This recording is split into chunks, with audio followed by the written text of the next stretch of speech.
Please भाभी, इस बार भैया से कहकर वीरेन को छुड़वा दीजिए, आगे से ऐसा नहीं होगा।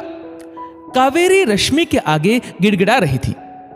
देख कावेरी, हर बार तू और रोशन यही कहते हैं, लेकिन वीरेन सुधरने की बजाय और बिगड़ता गया। इस बार कुछ नहीं हो सकता। उसके ऊपर स्कैम का आरोप है और उसके पास से ड्रग्स पे मिले हैं। कॉलेज के बच्चों को ड्रग्स सप्लाई करता था और एग्जाम के पेपर भी बेचता था। तुम दोनों को कई बार कहा, लेकिन तुम लोग हंसी में उड़ा देते थे। अब कुछ नहीं हो सकता। रश्मि की बात सुनकर कावेरी रोने लगी। रश्मि और कावेरी दोनों का रिश्ता जेठानी और देवरानी का है। रश्मि का पति दामोदर बैंक मैनेजर है और उनके 2 बच्चे हैं। कावेरी का पति रोशन सरकारी क्लर्क है और उनका एक ही बेटा वीरेन है। बचपन से ही दामोदर और रोशन ने घर में पैसों की तकलीफ देखी थी। जहां दामोदर बहुत ही शांत और सहनशील है, रोशन गुस्सैल और महत्वाकांक्षी। पैसों की तंगी की वजह से रोशन के क्लास के अमीर दोस्त उससे दूर ही रहते और ये बात रोशन के दिलो दिमाग में घर कर गई कि पैसों से ही इज्जत है। अगर आपके पास पैसा नहीं तो दुनिया आपको हमेशा नीचे गिराएगी। रोशन ने किसी तरह अपनी ग्रेजुएशन पूरी की। दामोदर उसे समझाता कि अच्छे से पढ़ाई करके कहीं नौकरी कर लो, लेकिन रोशन को जल्द से जल्द अमीर बनना था। उसने कारोबार शुरू किया, किंतु सही जानकारी नहीं होने से उसे नुकसान हो गया। फिर दामोदर के बहुत समझाने पर उसने क्लर्क की नौकरी कर ली। जिंदगी की पटरी आगे बढ़ने लगी, किंतु अतिरिक्त आय के लिए उसने नया रास्ता निकाल लिया। ऑफिस में वह लोगों से रिश्वत लेने लगा। रोशन की कावेरी से शादी हो गई।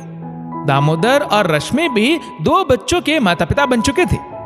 दामोदर उसे हमेशा ही समझाता कि अपनी जरूरतों का पहाड़ इतना बड़ा मत बनाओ कि उस पर चढ़ने के लिए गलत रास्ता पकड़ना पड़े।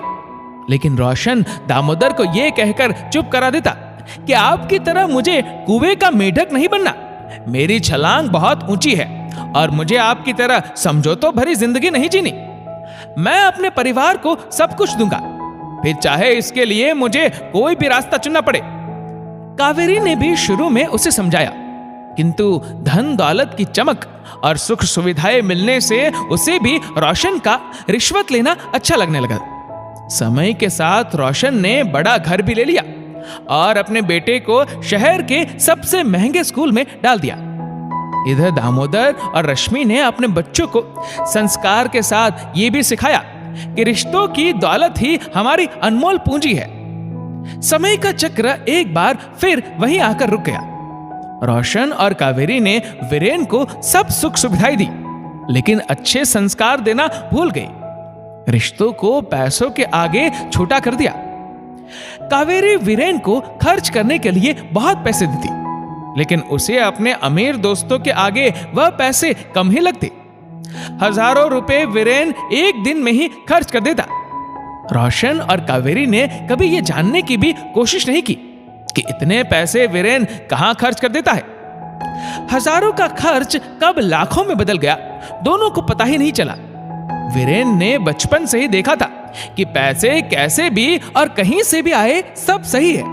पढ़ने में अब उसका बिल्कुल भी मन नहीं लगता। धीरे धीरे उसकी संगत भी गलत दोस्तों के साथ हो गई। दोस्तों के साथ मिलकर शराब और नशा भी करने लगा। एक बार कॉलेज में झगड़ा करने की वजह से उसे पुलिस पकड़ कर ले गई।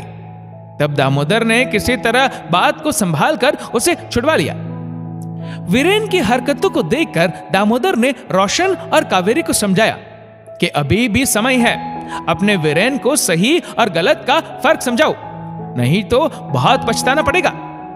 पुलिस ने इसी शर्त पर छोड़ा है कि अगली बार ऐसी स्थिति नहीं आनी चाहिए। कावेरी और रोशन ने वीरेन को समझाने की कोशिश की, लेकिन वीरेन ने दोनों को ही झिड़क दिया, ये कहकर कि ये मेरी जिंदगी है और इसे कैसे जीना है मैं जानता हूं, आप लोगों की सलाह की मुझे जरूरत नहीं। रोशन और कावेरी को उस दिन समझ आया कि उन्होंने अपने बेटे के लिए खुद ही गड्ढा खोद दिया है।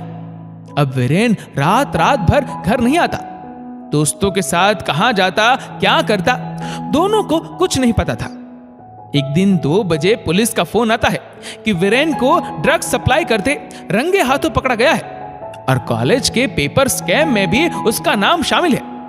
रोशन भागकर पुलिस स्टेशन पहुंचा, लेकिन पुलिस ने उसे वीरेन से मिलने भी नहीं दिया। कावेरी ने रश्मि को सब बताया, पर इस बार उसने मदद करने में असमर्थता दिखाई। आज 2 साल हो गए रोशन और कावेरी को पुलिस और कोर्ट के चक्कर लगाते हुए। जिन सुख सुविधाओं के लिए रोशन जिंदगी भर गलत काम करता रहा, अब उसे सूद समेत उसका परिणाम भी मिल रहा था। उसी को देखकर वीरेन उससे 2 कदम आगे चला गया। अगर उसने अपने महत्वाकांक्षी मन को सही दिशा दी होती तो आज उसका बेटा भी दिशाहीन होकर गलत कामों में नहीं पड़ता। दोस्तों, इस वीडियो को लेकर आपकी क्या राय है नीचे कमेंट करके जरूर बताएगा। और अगर आपको वीडियो अच्छा लगा हो तो वीडियो को लाइक करेगा, शेयर करेगा ज्यादा से ज्यादा लोगों तक। और ऐसे ही और भी इंस्पिरेशनल वीडियोस के लिए सब्सक्राइब करें हमारे यूट्यूब चैनल को और फेसबुक पर फॉलो करें हमारे पेज को। धन्यवाद।